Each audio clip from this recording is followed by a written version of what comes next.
Bonjour et bienvenue sur France 24. Aujourd'hui, c'est le président du Costa Rica, Carlos Alvarado Quesada, qui nous reçoit pour cet entretien exclusif. Le Costa Rica, c'est un petit pays qui donne de grandes leçons. 99% de son énergie est renouvelable. C'est aussi un pays qui a réussi à inverser son processus de déforestation, passant depuis 1980 de 20% à 55% de couverture forestière.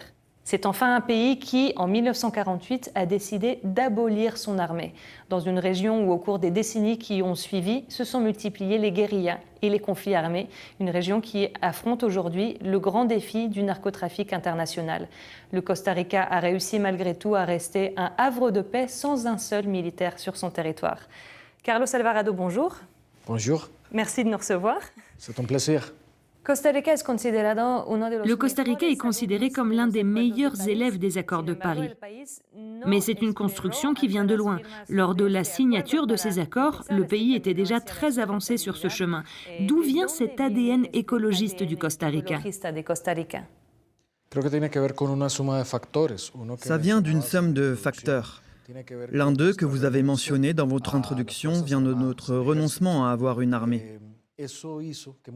Ça nous a permis d'investir beaucoup plus dans la santé et dans l'éducation. Ça a été notre point fort depuis 70 ans. On s'est aussi rendu compte très tôt que notre point fort, ce n'était pas l'extraction de minerais, l'exploitation du sous-sol ni l'élevage extensif, mais qu'on pouvait puiser notre force dans cette nature qui nous entoure. Au Costa Rica, on trouve 5% de toute la biodiversité mondiale. Et depuis les années 1970, nous avions commencé un processus de création de parcs nationaux pour protéger des écosystèmes spécifiques. Et cela, conjugué à l'augmentation de la couverture forestière, a contribué non seulement à restaurer nos forêts, mais aussi à créer une culture de la conservation. Et ça, c'est une décarbonisation qu'on a commencé à pratiquer avant même que le changement climatique arrive au point si critique où il se trouve maintenant. Le plus grand défi de cette génération, c'est la décarbonisation et la lutte contre le changement climatique. Et ce qu'on va faire dans les prochains mois, en chemin vers la prochaine COP, c'est absolument crucial pour la survie de nos enfants. Et je veux dire littéralement. Le GIEC vient de publier un rapport tout à fait alarmant. Vous allez vous rendre personnellement à la prochaine COP qui aura lieu en Écosse. Quelles propositions allez-vous emmener avec vous? Dans quel état d'esprit y allez-vous?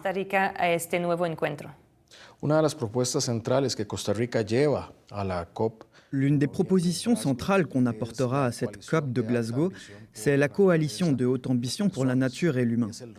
C'est un appel à ce que chaque pays mette sous protection 30% de ses océans et 30% de son territoire. Pourquoi? Parce que la science même nous dit que les écosystèmes et les mesures de conservation représentent les solutions naturelles à notre portée. On trouve dans tous les océans comme dans toutes les forêts la capacité de régénérer la planète. Et si tous les pays appliquent cette mesure, on pourra accélérer cette régénération.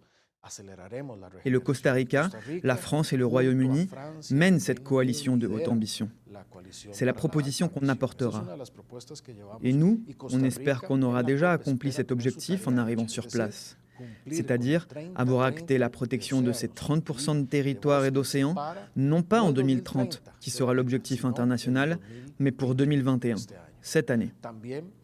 On est aussi en train d'avancer sur l'interdiction totale et définitive de l'exploration et de l'exploitation pétrolière au Costa Rica. J'ai émis un décret présidentiel prohibant l'exploitation de pétrole et de gaz dans le pays jusqu'en 2050. Mais ça, n'importe lequel de mes successeurs pourra l'annuler. En revanche, si ça devient une loi, le débat sera clos. On renoncera à l'exploitation du pétrole et on se tournera définitivement vers d'autres sources d'énergie, comme on devra tous le faire.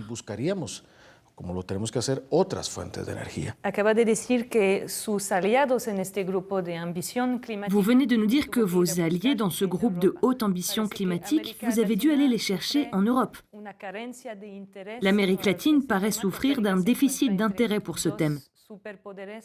Le Costa Rica se trouve entre deux superpouvoirs, les États-Unis et le Brésil.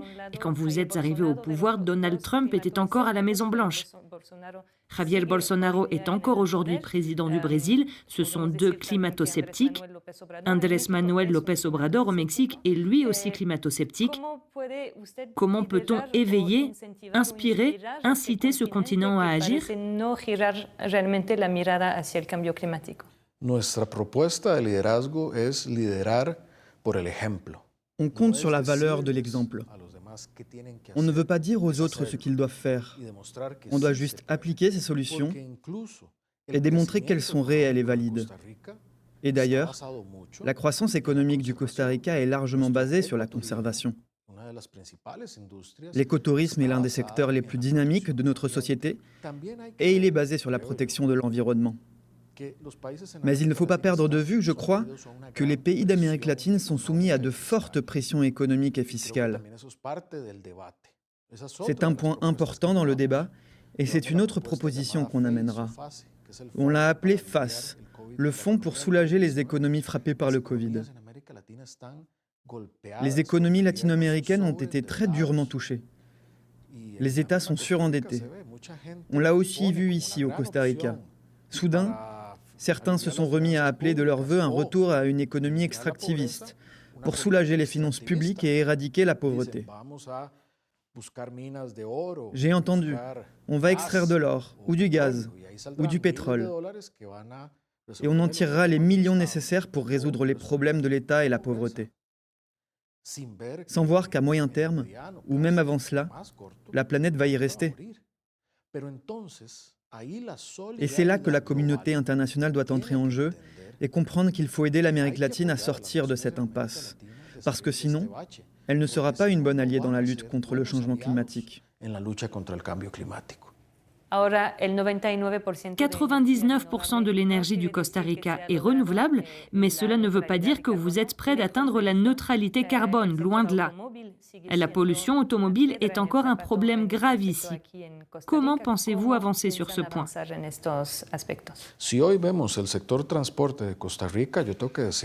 En effet, si vous regardez les transports au Costa Rica aujourd'hui, c'est un désastre. Mais on a accéléré l'importation de voitures électriques. Le Costa Rica est le pays d'Amérique latine qui compte le plus de voitures électriques par habitant. On est en train de construire un parcours de 72 km pour trains électriques dans la capitale, ce qui nous aidera à réduire drastiquement les émissions. Et comme ce train sera alimenté par notre énergie électrique renouvelable, il ne générera pas d'émissions.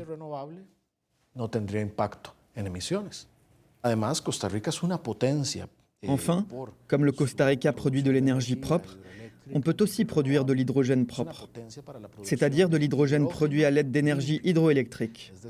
Pas de gaz, pas de charbon. Et notre capacité de production d'énergie propre, nous la mettons à disposition du pays, mais aussi, pourquoi pas, du monde.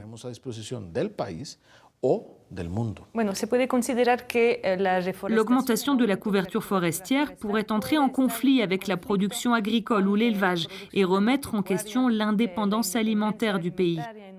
Comment résoudre cette équation?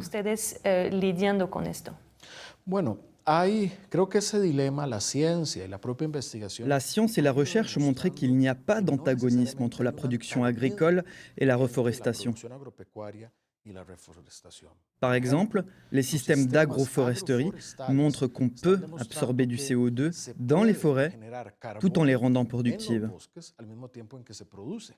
C'est une production plus durable et diversifiée. Ici, au Costa Rica, par exemple, on a développé le premier café Nama.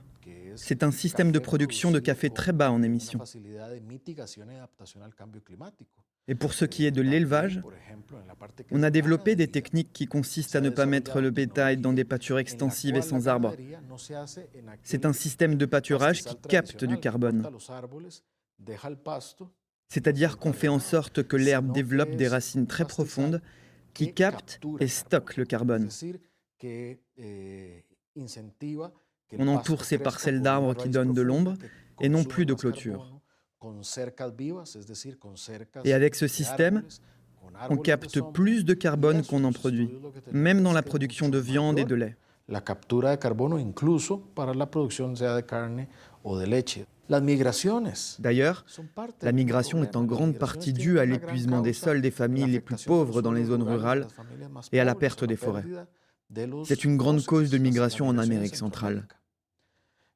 Tout cela fait partie de la même équation. Et je crois que l'humanité, parce que tout ça ne peut pas être résolu par un seul pays, doit prendre le chemin d'un nouveau paradigme, d'un nouveau contrat social, une économie circulaire du bien-être. L'Amérique centrale, c'est une région qui reste parfois un peu dans l'angle mort. Elle est dans l'ombre de plusieurs grandes puissances, États-Unis, Brésil, Mexique. En tant que représentant de cette région, quel message voulez-vous que le monde entende? América Central tiene un mensaje muy importante porque tiene mucho que ofrecer al mundo. L'Amérique centrale a un message très important.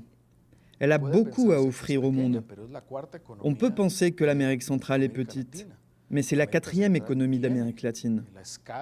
Elle est au même niveau par son économie et sa population que la Colombie, par exemple, ou le Pérou. C'est un bloc important et multiculturel. Et si le Costa Rica abrite 5% de toute la biodiversité mondiale, l'Amérique centrale en compte par conséquent encore plus. Mais c'est aussi l'une des zones les plus fragiles face au changement climatique, à cause des ouragans, des inondations, des événements extrêmes. On en fait les frais tous les ans dans la zone des Caraïbes. Nous souffrons de grands problèmes de pauvreté et de fragilité institutionnelle qui génèrent migration et violence. C'est l'une des principales zones de passage du narcotrafic. C'est une zone vulnérable et c'est une région qui, par conséquent, peut aider à freiner le changement climatique. Parce que bien que nos terres soient réduites, notre patrimoine océanique compte parmi les plus importants. Parce qu'il s'étend bien au-delà de nos côtes.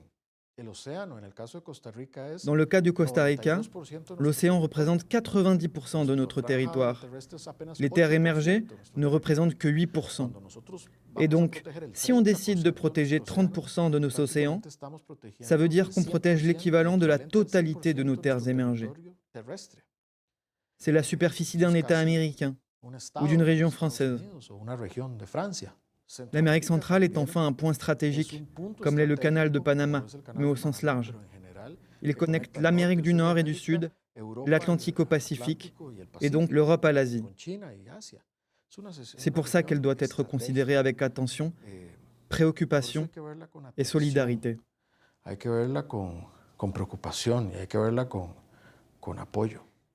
Le Costa Rica vit sans armée dans une région qui a souffert de nombreux conflits au cours des dernières décennies. Vous avez vécu l'invasion d'une partie de votre territoire en 2010 avec la prise de l'île de Calero par Daniel Ortega, le président du Nicaragua.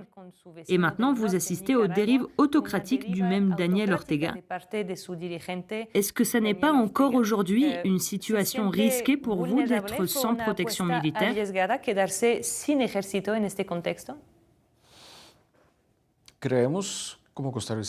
Nous, les Costaricains, nous croyons que le meilleur outil pour gérer les conflits internationaux, c'est la diplomatie et le multilatéralisme. Et la meilleure manière de le mettre en pratique, c'est d'y croire. On y croit tellement qu'on continue de vivre très bien sans armée. C'est ça le vrai pouvoir. Ce n'est pas le fait d'avoir des tanks, des avions, ni d'envahir, ni de soumettre. On dit souvent qu'on ne peut gagner une guerre que partiellement, parce qu'on laissera toujours du ressentiment derrière soi. Ce n'est bien sûr pas intuitif dans nos systèmes de pensée traditionnels, tout comme les solutions au changement climatique. Mais parfois, être puissant, ça peut vouloir dire renoncer au pouvoir traditionnel. Carlos Alvarado, merci beaucoup de nous avoir reçus pour cet entretien. Restez connectés sur France 24. À bientôt.